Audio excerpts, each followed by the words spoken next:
living a full and well life. This is put together, grow, authentic. We feel it. Take care of ourselves.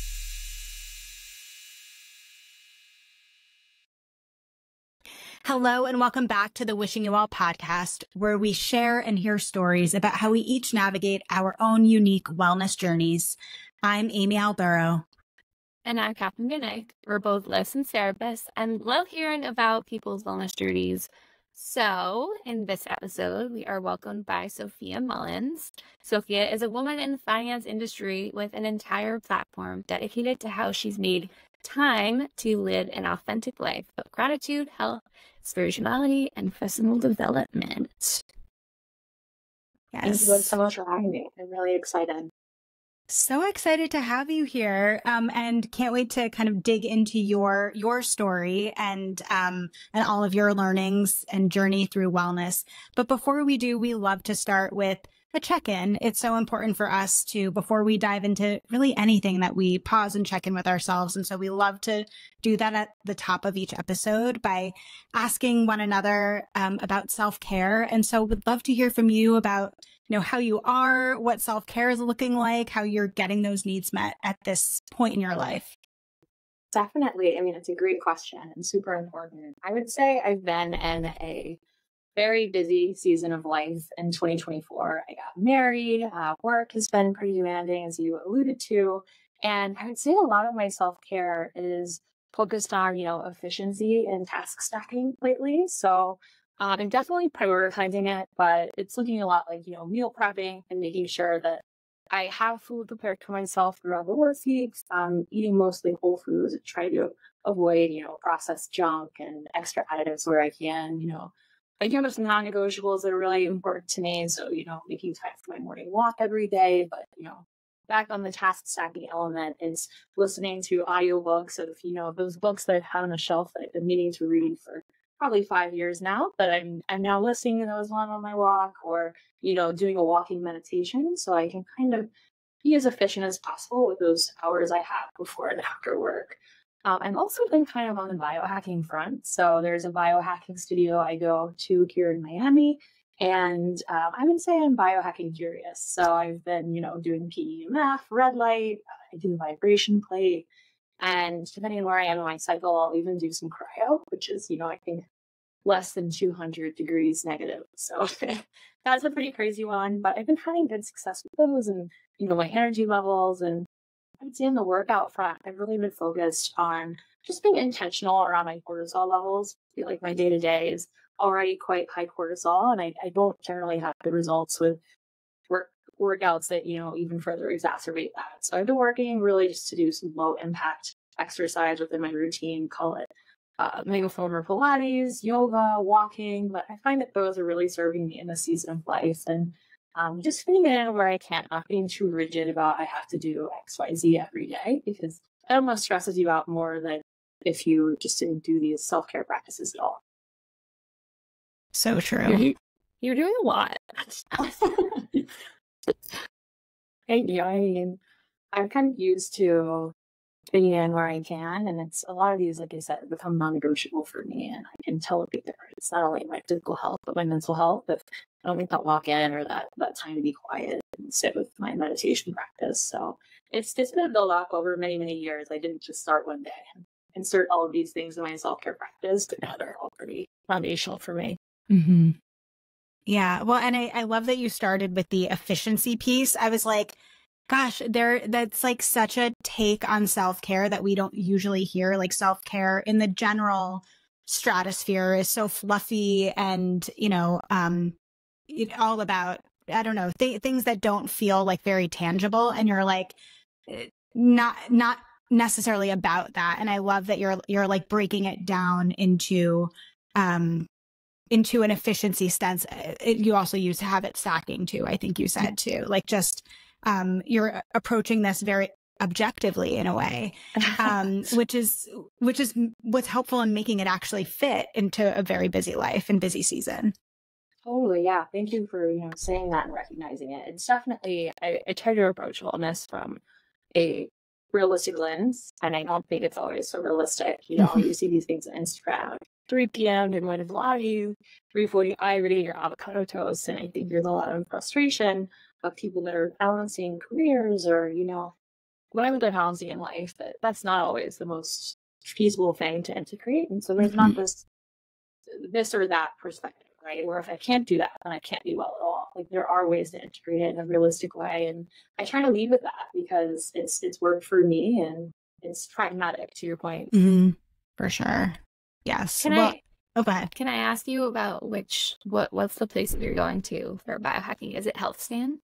It is HealthSpan. Yeah. Yeah. Cool. Small world. I love it there. Amy, do you go to HealthSpan? I don't.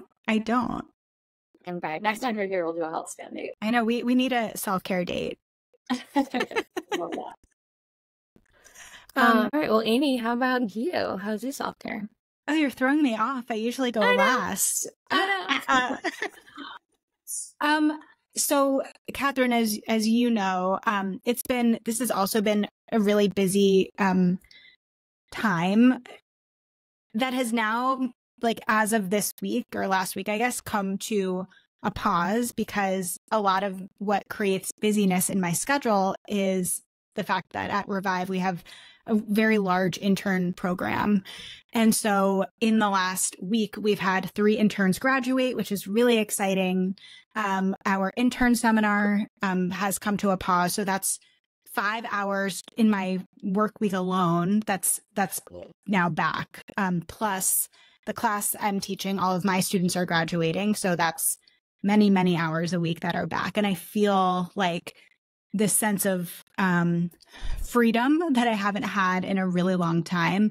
And so what I'm really fighting against is the urge to immediately put things in those 8 hours that I now have back. And which is really hard because there's always more stuff to do. And so I've been, this is a very short-lived chunk of time that I'm going to have. And so I'm trying to like take advantage of it in the best way that I can to use it to like refill my cup. I've been saying I've been burnt out for like a really long time. And so I was that girl that went to the gym at 12 o'clock on a Tuesday. And well, I didn't have avocado toast after. It was just like, wow, this feels really nice to like, I felt like I was playing hooky a little bit to like step out of work to go to an Orange Theory class and then come back. And, but it was so necessary in a lot of ways, me feeling like I had some say in my schedule in a way that I haven't in a while, but also getting that like midday endorphin rush, which is so needed. And it just given me a lot to think about as, again, a new semester will be starting in about 2 weeks. Like, what can I keep? And what do I absolutely have to? It's like, put back in my schedule, and what might my just like workaholic self be having an urge to put back that I don't really need to, if that makes sense. So I've been trying to use this week as a very reflective period while taking as much advantage of it as I can. So it's felt a lot like self-care treats in a sense, because I feel like, oh, I have time. Like, what is this? I'm really enjoying it. So it's treats, but you're not overdoing it because you're trying to like figure out how to be sustainable. Which is the best. Mm-hmm. Mm-hmm. Yeah. And I've like gotten immediate positive feedback from like some colleagues that have said like, wow, you look really relaxed this week. And so it's amazing what taking care of yourself, can do. Who would It's have almost thought? like we like talk about the importance of it all the time. But just, as everything, so much easier said than done. But so that's what my self-care is looking like. Although I will say a bite-sized self-care thing. And I was actually thinking about you, Sophia, because I know you go on your morning walks, is that I have like notoriously been like addicted to wearing sunglasses. And so I've stopped wearing sunglasses mostly when I'm outside, but specifically in the morning, to get all of that, the benefit from natural light and from sunlight, especially early in the day. And that, I don't know if that's made a noticeable impact yet, but I feel like I'm doing something meaningful and that feels good. It's the best feeling ever when you turn that corner and the sun is out and it hits your eyes first thing in the morning. Even if it's just, placebo, I believe the feeling. Yeah, I do too. And I had such light sensitivity when I first stopped wearing sunglasses. And now I feel like my eyes can hang a little bit, which feels good. So I love it.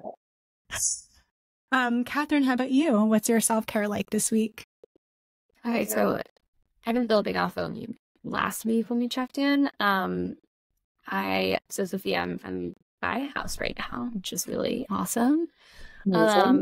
However, it's kind of forced me to really readjust what my self-care is, just financially and time and things like that. And I'm also a new-ish mom. I have a 7-month-old, and so that'll always throws a wrench in my self-care plans. And so my new thing now, especially because she's 7 months old now, her wake periods are so much longer that I get so much more time with her in the morning before she must take her first nap.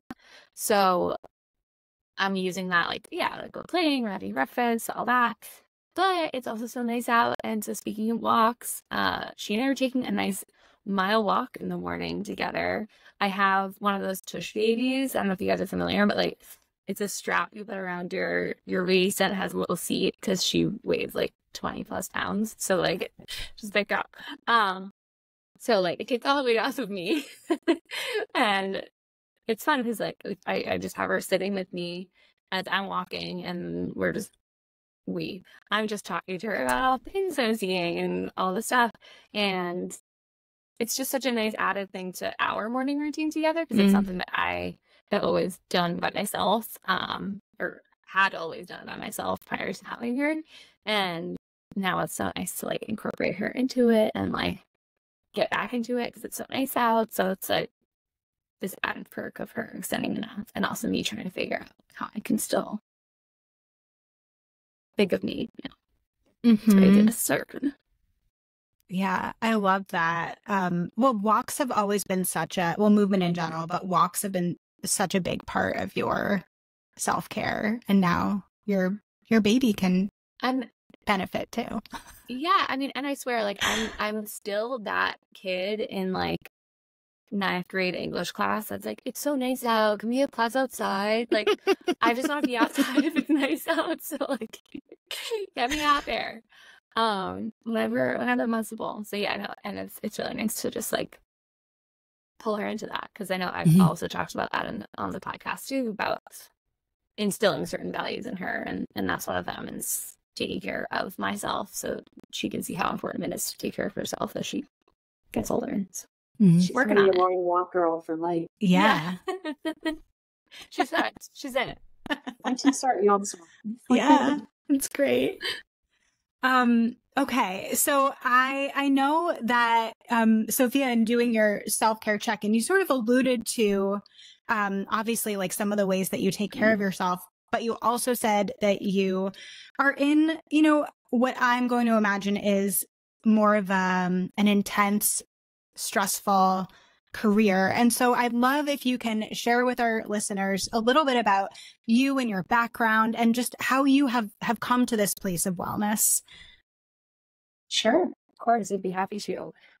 So as we alluded to, I'm the founder of Wall Street Wellness, which is an online community focused on realistic well-being and also personal development for those of us who are, managing a demanding career. And on top of that, I am currently a vice president of a private equity firm. And it's interesting because I'm actually a pretty unconventional path into finance. So I'm from Ohio. Rural Ohio at that. And I read the book Hillbilly Elegy by J.D. Vance. That is actually about my hometown, Middletown, Ohio. So I grew up, in a rural environment. And after that, went on to Ohio State, where I decided to study finance. The reason why I chose finance, is, I can remember ever since I was 8 years old, I've had that poster of New York City hanging above my bed. I always knew that I wanted my life to bring me to New York City. And it's the opposite end of the spectrum from where I grew up. I felt a little bit like a black sheep, in rural Ohio, and that was my upbringing. But I knew that if I was going to live in New York City, it is expensive, and what degree pays the bills? Finance. So, my first couple of semesters in finance, it was apparent to me that I was going to start pursuing investment banking. And what's interesting about investment banking, and if you're coming from a state school, you're automatically labeled what's called a non-target candidate. And so basically, from day one, your grades have to be perfect. Your experience has to be perfect. Your student involvement has to be perfect. And so that was definitely a lot of pressure. I think I had 6 or 7 investment banking internships before I even placed full time. So this is kind of, the momentum of the intensity that I had even going into the industry to even have a shot at being a part of the industry from my background. After starting my career in investment banking, I moved on to private equity. So, over almost a decade, I have experience at private equity firms, venture capital firms, hedge funds. I've really seen it all across the finance industry. And that's really what drove me to start my community. So Wall Street Wellness, I noticed that there was this kind of dichotomy in thinking where if you were really invested in your career, you probably weren't making time to, invest in your mental well-being, your physical well-being, to eat healthy, because you were so laser focused on what you needed to do at work. And there was also this school of thought that if you were making time to leave to go to the gym, or you were making time to meal prep, you probably weren't that focused or serious on your career. And that just felt so backwards to me, because the more you invest in yourself, the better you're going to show up in your professional and personal relationships, the better you're going to perform, and the better you're going to do in this, very demanding ecosystem that you're putting yourself in. So they say if you can't find something that you're looking for, you should create it. So I created a community, and it's really been a great tool just to meet like-minded people, not just in the finance industry, but really across, so many different career paths, stay-at-home moms, teachers, students. There's this common thread that, if you are living a demanding life, which can look a lot of different ways in the common or in today's environment, you're going to probably struggle with this if you are interested in also having a sense of well-being, because there's only 24 hours in the day. And so it's kind of where this evolution of the account started. And now it's, grown into public speaking, being on podcasts, and just, sharing my journey with the hope of helping others be able to integrate realistic wellness into their routine, whatever that looks like. I feel like even just how you're shedding light on the finance industry and how it kind of like breeds this like pride of, no, don't take care of yourself, just finance. That's like you're right, it's such a backwards way of looking at things and like living and trying to remain healthy so that you can do that job really well, and also just so that you can be a happier person and just a healthier person in general. You're spotlighting this whole industry, this whole like makeup of a very male dominated atmosphere that says like just work, and that's just not okay for anybody, male or female. Like it's just not okay. So it's really cool that you're really paving this Wall Street, and I love the name of it, Wall Street Wellness. Like it's just like so anti-establishment, but like still in established. I don't know, it's so cool, the overlap. I love it all. Thank you. Yeah, I still live in a pretty established life. Don't let me fool you. But it is definitely, I'm not going to pretend like I'm out at 4 p.m., playing tennis or, meditating at the desk. But I've found ways that work for me and, work for others. And it's very personal, like what you want to prioritize each day to make sure you're showing up as your best self. But even just shedding light on the fact that it is possible and you can do both has sparked so many conversations and opportunities. And I think just been really energizing for the full community. So I guess like when you're talking about like having all these internships, needing to have straight A's, like you were just on a path forward.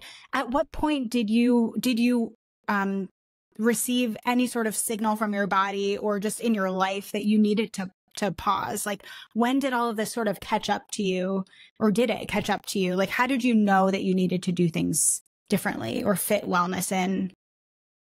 Yeah, I mean, it's such a great question. And like, to be honest, I feel like I've been grinding since I was like 12 years old. Mhm. Just, coming from that background and like, even in high school and like, just my family situation, I knew like grades to be perfect, to get the full ride, to even go up to Ohio State and all of these things. I mean, had this all perfectly in place. Mhm. And so by the time I got to full-time investment banking, I was already like, "Ooh, I'm a little tired." Whole, 60 years of career ahead of me. And so, It all got up to you. um, Me too. yeah. So it was definitely, and I guess when you asked, was there a particular turning point for me? I mean, I hate to say like part of it is age, but when you're, 18, you're like a freshman, sophomore in college and like staying up all night, getting 4 hours of sleep, and you're just hitting it the next day to, make it to your internship or something like that. It's just a lot easier when you are younger. But what really stopped me in my tracks is when I was working full time in banking. I got pretty sick and I had a lot of, disparate symptoms that actually just even like the hospital system that I was going through a bunch of appointments with couldn't even really put together what was going on. And so at one point, like there was, a cancer scare where they thought that I potentially had lymphoma. They put me through a PET scan and all of these things. And then we finally, um, through a host of appointments, were able to pinpoint that I had an autoimmune disease. And with autoimmunity, like, it came out that this extremely stressful situation I was putting myself in, not only in banking, but this high intensity college experience, high intensity high school experience, had kind of unlocked that for me and triggered my autoimmunity. So that was the first time that I remember really understanding that stress takes a toll. Because you kind of like, oh, I'll just drink another coffee, okay, we'll see how it goes. But that was like, okay, this is eye-opening. I'm really getting stuck in my tracks. My energy levels are bad. I had some, bad metabolic symptoms, a lot of lymph node swelling. And that was, the first time. I feel very fortunate though, because I was working with a big hospital system in New York City at the time when I finally, put all the pieces together when they would get my Hashimoto's diagnosis, which is an autoimmune disease of the thyroid, which isn't that uncommon, by the way. I wish people talk more about it. But I started seeing a functional doctor, and I'm so, so thankful I did because she really opened my eyes in a secondary way of, this is induced by stress. Here are not only dietary changes to make, but lifestyle changes to implement where you can to, potentially turn this around in a more holistic way. And so, I did a really extreme cleanse. I cut gluten, I cut dairy. I really tried to be more intentional about my meditation practice, making sure I was getting these low impact movements into my routine. And what's pretty amazing is I was actually able to take all of my blood levels down to a state where my Hashimoto's was considered in remission. So it's kind of this twofold story, right? Because I learned that stress could take such a toll, but the body, in my opinion, is predispositioned to heal itself when you give it the tools and the environment to do so. And so I did that. I was intentional about rebuilding that for myself. And I was in remission. And I've been managing my Hashimoto's, for the most part, in remission since that diagnosis came about. So there's definitely a happy ending to the story, even though, stress kind of induced that. Right. While still working in the same industry. Yeah. It's not like you changed careers. Yeah. Yeah, I didn't record out. It was just a matter of, making those small changes. Mm-hmm. And how did you just then see a functional medicine doctor and take that holistic route rather than kind of just the traditional way? I've always been interested in managing things in a natural way. I no shade on, those who take thyroid stabilizers. I know plenty of people who do. But I just felt like I was so young to be getting this diagnosis and like knowing that it was stress induced. There was a very clear cause for me, right? And so if this was kind of dropping out of the sky and I couldn't figure out what was causing this, then maybe I would have taken a more westernized approach. But I was able to connect with my doctor, Parsley Health, and she ran more blood testing, which was able to help me, pinpoint not just the standard range, but the optimal range of where even more of my levels should have been outside of the Hashimoto's and like the thyroid levels. And so it kind of helped paint this like mosaic.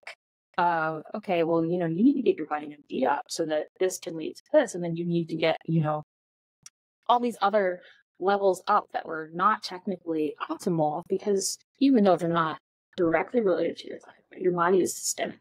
And so by, enhancing this or getting your B12 up, or it's just all so interconnected.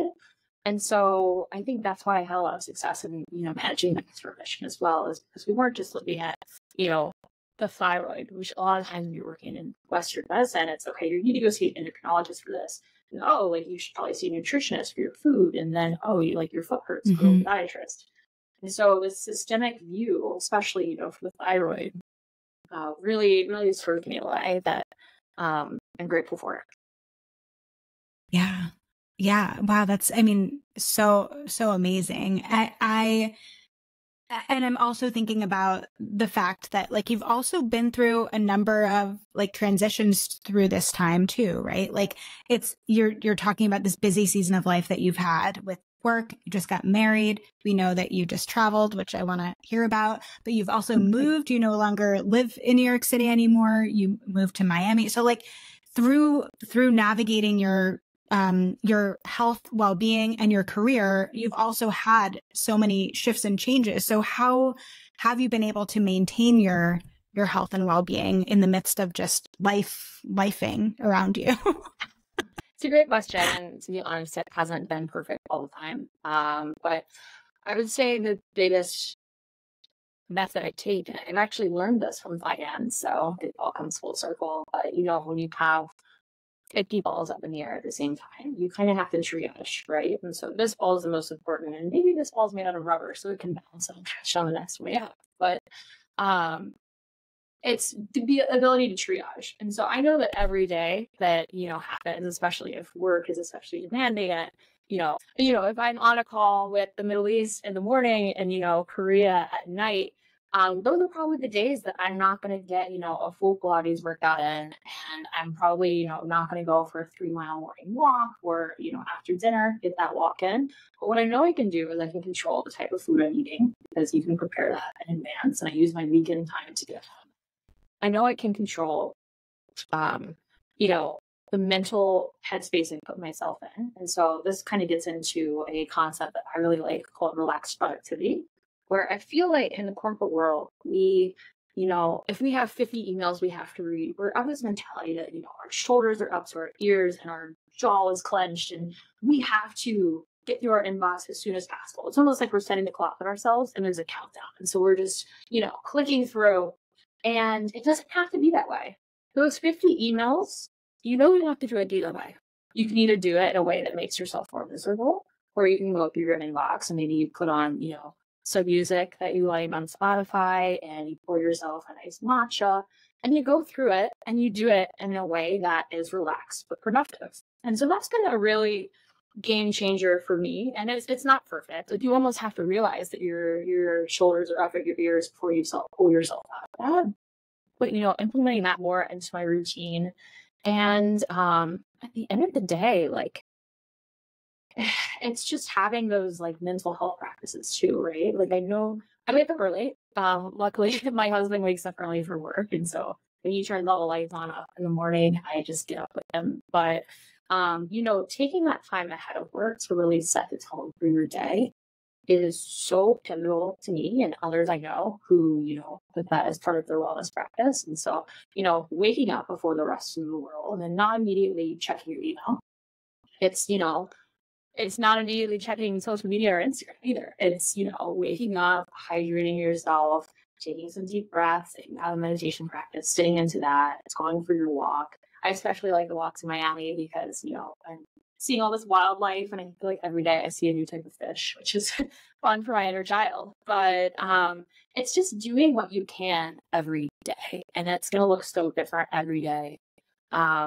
And not expecting, like I said, you have this like really aggressive rigidity around, I don't do these 5 things every day, I'm not well. That stress that you're putting on yourself is doing so much more damage than if you just hit 2 of those 5 boxes. You took it as a win because every day is different, and you just pat yourself in the back and move on. There's so much acceptance and there's so much adaptability. And I mean, we talked about agility before we came onto the podcast briefly, but like there's so much of that in all that you're doing. I really love what you said about relaxed productivity.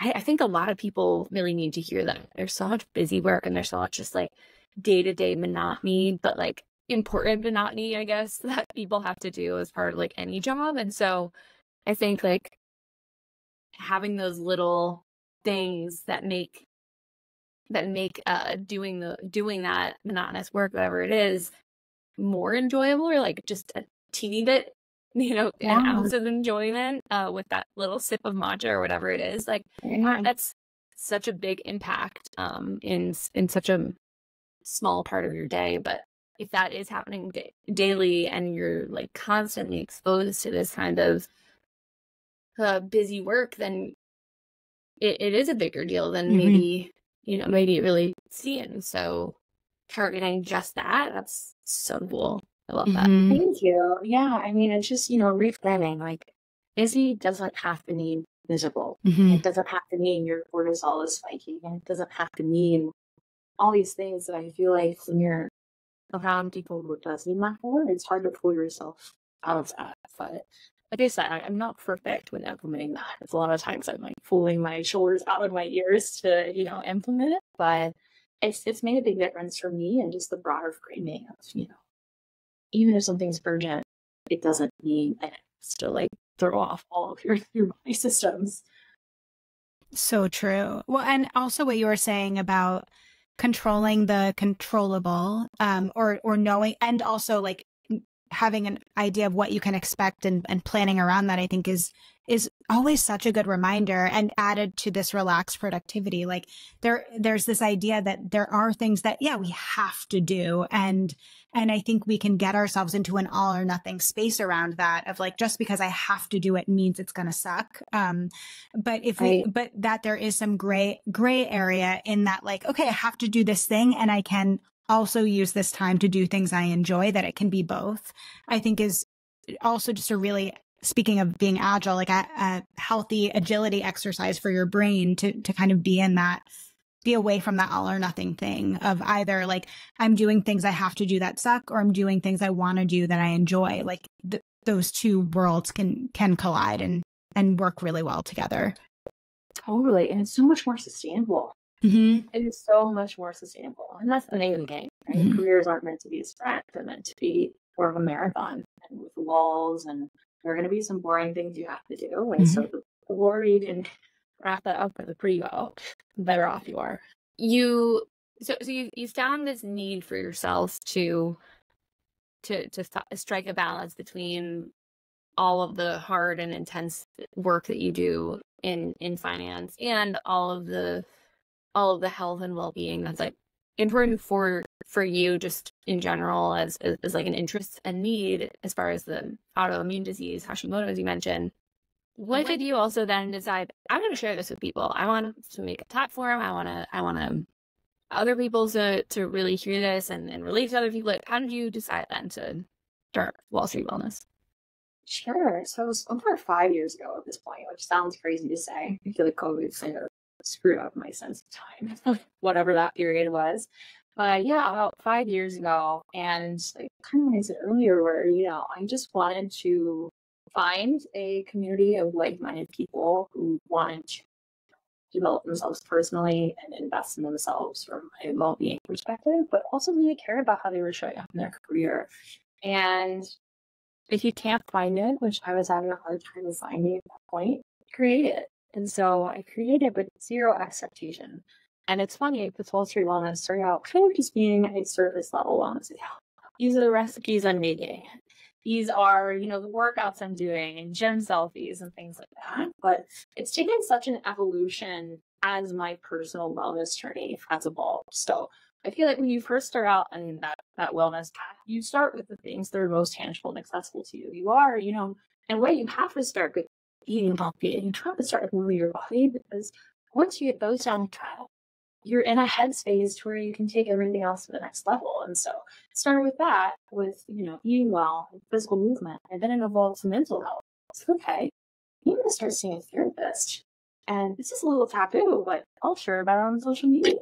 And then, that goes from, really taking care of your mental health and doing that in a public setting, to then, I think I want to evolve this into my emotional and my spiritual health. And so getting really involved in the personal development books I'm reading and sharing, my takeaways from that. And a lot of this, I feel like because of the industry I'm in, a lot of the ones are going to go. Like, people are going to think I'm a little woo-woo, which I am pretty woo-woo off the record. But I'm going to keep it on the record. I think everyone knows at this point. But it was kind of this vulnerability that it's so interesting. It sparked a little fear for me. But then I was receptivity with getting across the community. Thank you for sharing this. I have never heard someone articulate this in a way that I related to. Or, thank you for sharing this because I have the same question. I'm going to read this book now because I'm dealing with the same sort of problem or personal dilemma myself. And so it's really evolved into something more than I could have expected 5 years ago when I was, posting my high fiber recipes and gym selfies. But it's so much more meaningful and I think deep versus what I intended for it to be starting out. Yeah, I mean, I follow you, and and I'm someone who's in like the wellness field, and I feel like even with that background, I feel like the way that you share about your experience resonates so strongly with me because you are really authentic in what you share. But I feel like the other thing that you also educate in a way that also feels very accessible, which again, I really appreciate too. And you value authenticity, and that I think shines through. And in a world where wellness is so saturated by fakeness for some reason, like it's really refreshing to see someone who is really honestly going about just trying to take care of themselves well and share about that. So I imagine that's what resonates for me about your account. And I can imagine if that might be true for others who it's resonating with. Thank you. Yeah. I mean, authenticity has always been the utmost importance to me. At the end of the day, like, we're all humans going through human experience. And even if we're in different career paths or different ways that we spend our days, we're probably dealing with the same issues. So when you take that approach that, what, we're all learning, we're all in a way walking each other home. What do I have to lose if I share something that really worked for me or was deeply moving for me? There might be that 5% of people that judge it or snigger about it. And there's potentially might even more 5% of people that see it, that they remember it or it touches them or it makes a difference and sparks something. Once you get comfortable with that on social media, which there's definitely a learning curve of, putting things like that out in the ether, it makes it really rewarding. And that's why I've stuck with it, because it is a platform to hopefully affect change. You've had a whole evolution to your wellness journey, starting from a need and then really just turning into this whole other thing that you couldn't even really have envisioned, it seems. I mean, you didn't know what you needed until you needed it, and then it just snowballed from there. Right. Which might make my next question kind of tricky, but have you thought about where you want it to go or like how you want it to continue to evolve?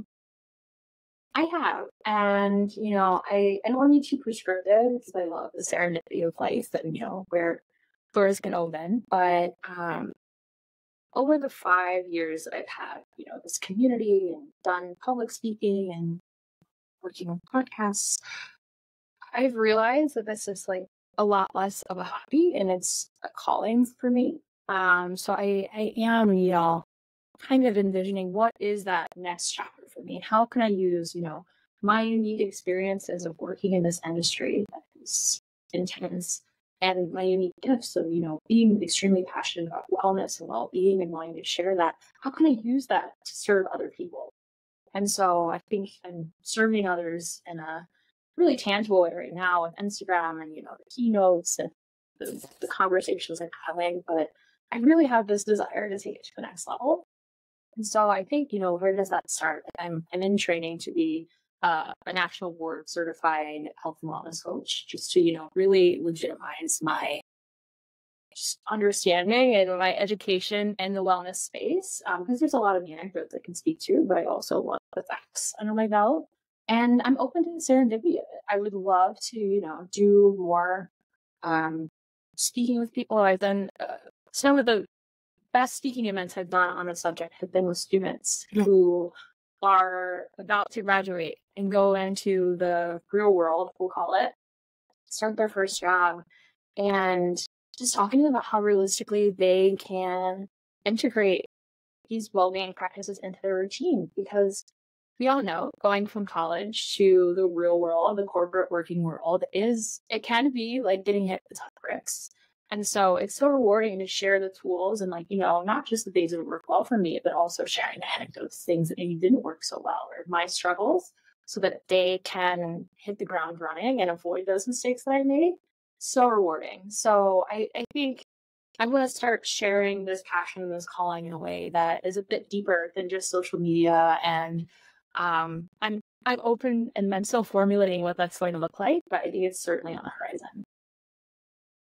I'm so excited to see where you and Wall Street Wellness evolve to. It's awesome. So it sounds like, as we've been talking about, what you have experienced has been a journey, but you've been so reflective throughout your experience. And I'm wondering, as you sit in the body that you're in now, and the mind and the spirit that you're in now, and you think about your younger self, what do you wish that she knew? It's such a good question. I actually reflect on this pretty often too, because I have a lot of gratitude for where my path has taken me. And the biggest thing I would tell my younger self is that everything works out, and everything that happens, good or bad, will have a purpose in your story. Everything serves meaning. Everything shapes you into who you are today. Through a lot of the work that I've done on personal development and spirituality, I feel like you use to frame things. It's like, why is this happening to me? Why is it happening to me? And, the more I'm able to reframe into, okay, this sucks, but I've seen this show before, and how is this happening for me? What is this doing to shape me into what I need to be for my next chapter? How is this leveling me up? And I recently read a book. It's called Man's Search for Meaning. It's called Man's Search for Meaning by Viktor Frankl. And the biggest takeaway from this book, to give you some context, he's a Holocaust survivor. He writes about, his experience in concentration camps. And the biggest takeaway he has is that if you attribute meaning to your suffering, and obviously that's a whole other layer of suffering, there's a lot of lessons that anyone can extrapolate out to today's world. If you can ascribe meaning to your suffering, you are maintaining the biggest of the human freedoms. You are choosing how to react to a bad situation that happens to you. And he just hammers that home so many times. And it really made me reflect on my experience. And, like I said, nothing like what he experiences in the book, but we can all draw parallels to the harder times in our lives. And I am so grateful that every bad thing that happened to me happened to me, even though at the time it was potentially excruciating. And so just having that wisdom that I have now, whereas I look back and I wish I could tell, little Sophia, 14, 15, crazy things are happening, at home or otherwise, that it's going to be okay. And this is actually going to be the reason why you're valedictorian. This is going to be the reason why you make it on Wall Street. And I have that wisdom now where, I can look at things past that happen to me. I can be in the eye of the storm. And it still freaks me out. I'm not here to say that I'm having a good time in the eye of the storm. But you kind of take that 30,000 foot view of, okay, this sucks, but this is pushing me to explore this part of myself, or maybe this is pushing me to heal this trauma that I kind of pushed over the rung, and it's going to keep resurfacing until I really address it. And so, I think that is what I would tell myself, and also tell myself not to take things personally. That was a big one for me to learn. I would say in my mid-20s, it finally started to click in. But I would take it so personally, if I got a nasty gram over email, or, a not so nice text, or someone ignored me. And it's like, so little about what's going on in this world, even though it feels like it's about you, has anything to do with you. If your boss said that because maybe they got in an argument with their wife, or, your kid was screaming on the way to taking them to school today, or they had a nasty rep from their boss, and so it's trickling down to you. Like there's just so many things that, once you have that like more involved brain on it's not that serious. It's not that big a deal. So true. My favorite saying is other people's opinions of me are none of my business. And and that's a daily reminder for myself. But I love the idea of, I mean, as therapists, of course, like we love the idea of making meaning, and particularly when things are really difficult. And it is a way that we can build resiliency as well. And as you said, like all of our experiences, positive and negative, do shape us into who we are. You used the analogy of a mosaic before, like it's another mosaic. And so thank you for sharing that with us, with our listeners. Those two learnings. That's beautiful. Absolutely.